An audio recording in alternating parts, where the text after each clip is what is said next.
Pak, sebenarnya apa penyebab utama keputusan Indonesia akhirnya harus dan mau tidak mau mengimpor kembali beras dalam jumlah yang besar? Bagaimana kondisi stoknya saat ini, Pak? Alasan selain karena kekurangan ketersediaan dalam negeri. Silahkan, Pak Ketut. Baik, terima kasih Mbak Sab. Sebenarnya Bapak Presiden kan sudah menjelaskan detail sebenarnya. Namun demikian, kenapa kita masih mengimpor secara prinsip? Satu adalah kita ingin memperkuat cadangan pangan kita, terutama yang ada di Bulog. Saat ini memang 1,7 juta ton.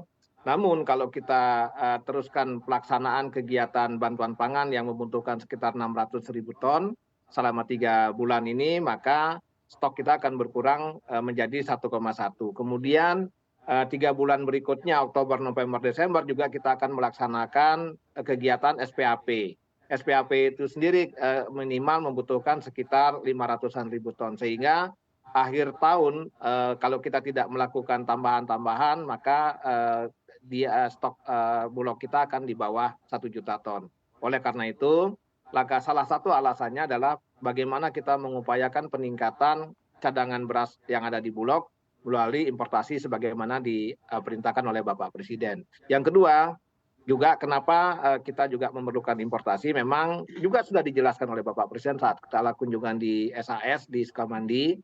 Memang ada beberapa produksi, namun kondisi real di lapangan, kami juga sudah ke lapangan, produksi dalam negeri kita pada masa-masa El Nino ini memang juga sangat terpengaruh oleh El Nino. Oleh karena itu, dalam rangka mengantisipasi, kita tidak ingin pada saat titik-titik akhir kita kelabakan. Oleh karena itu penyiapan penguatan cadangan pangan melalui mekanisme baik dalam negeri maupun ekspor harus segera dilaksanakan. Saya kira demikian, Mbak. Berarti bisa dikatakan sekarang cadangan yang berada di Bulog berapa banyak, Pak, ketersediaannya?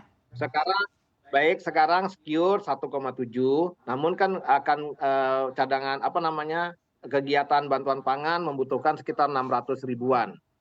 Sehingga kalau 1,7 dikurangi 600-an sekitar 1,1. Kemudian gerakan SPAP, pengendalian harga di pasar, terutama harga beras, juga membutuhkan sekitar 500-an. Sehingga kalau 1,1 dikurangin 500, sekitar 600-an masih. Sehingga ini memang harus di top up, tidak bisa tidak. Demikian, Mbak. Iya, Pak, kalau misalkan tadi Bapak berbicara salah satu alasannya selain memenuhi ketersediaan beras dalam negeri, ini juga terkait dengan dampak dari terjadinya El Nino. Sebenarnya seberapa signifikan El Nino kali ini bisa mengurangi produksi beras dalam negeri dan bagaimana pemerintah menyikapinya? Karena kita ketahui bahwa sebenarnya prediksi El Nino ini sudah diketahui jauh-jauh hari. Baik, sebenarnya ini sudah berulang-ulang disampaikan oleh baik Bapak Presiden, baik Menteri Pertanian dan lain sebagainya. Pemerintah sudah memitigasi. El Nino sudah diingatkan sejak bulan Februari kan begitu. Nah kemudian langkah-langkah yang dilakukan dan diperintahkan oleh Bapak Presiden jelas bagaimana penguatan embung, penguatan bendungan dan lain sebagainya. Namun tergantung juga dengan curah hujan. Nah curah hujan ini juga memang kondisinya saat ini mulai bulan Juni sudah berkurang. Oleh karena itu Bapak Presiden juga sudah memerintahkan dan Menteri Pertanian juga sudah menindaklanjuti pada saat ada musim panen segera panen. Pada saat ada musim tanam segera tanam.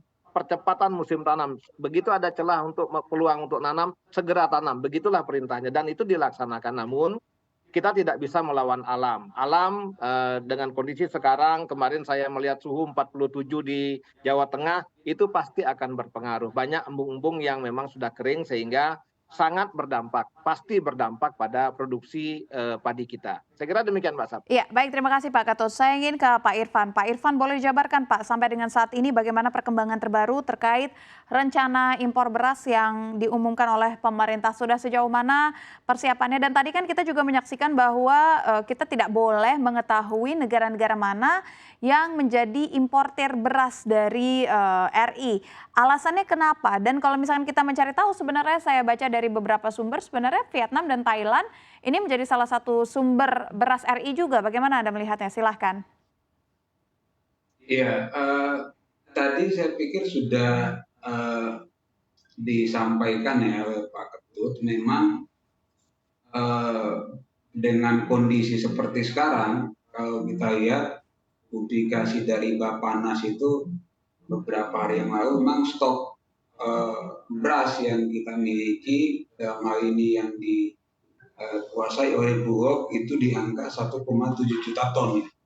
Tetapi itu memang tidak cukup kuat sebenarnya atau tidak cukup aman dalam konteks misalnya karena dua hal tadi. Yang pertama, untuk KPM itu totalnya kan 21, sekian juta dan itu kita butuh sekitar 600.000 ton ya per bulannya, dan ditambah lagi untuk stabilisasi harga harga beras di pasaran itu kurang lebih 500.000 ton. Jadi total sampai Desember itu memang setelah dikurangi itu stok kita tinggal kurang lebih 600.000 ton. Itu tentu sangat sangat rawan ya di tengah kondisi El Nino memang yang cukup ekstrim, dan ini bisa jadi musim tanam juga 2024 itu mundur.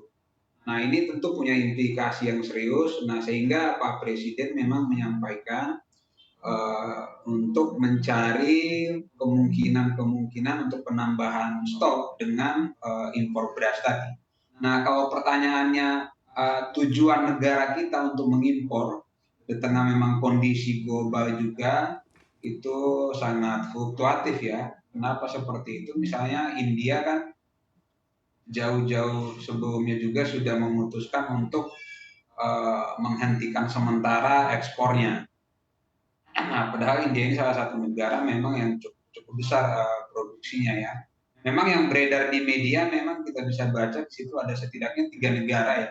Ada Vietnam, ada Thailand, dan China itu sendiri. Nah, tetapi pertanyaan yang paling mendasar sebenarnya adalah seberapa besar sebenarnya kebutuhan kita untuk menutupi gap yang tadi antara produksi kita dengan kebutuhan kita, mengingat memang sampai November itu November nanti kan ada sekitar kurang lebih 300.000 ton lebih ya, sisa dari 2 juta ton yang sudah diputuskan di Maret kemarin itu akan masuk. Nah, setelah itu kemudian kemungkinan Desember ya, itu ditargetkan memang beras tambahan impor itu yang antara mungkin 1 sampai 1,5 juta ton itu kemudian akan masuk.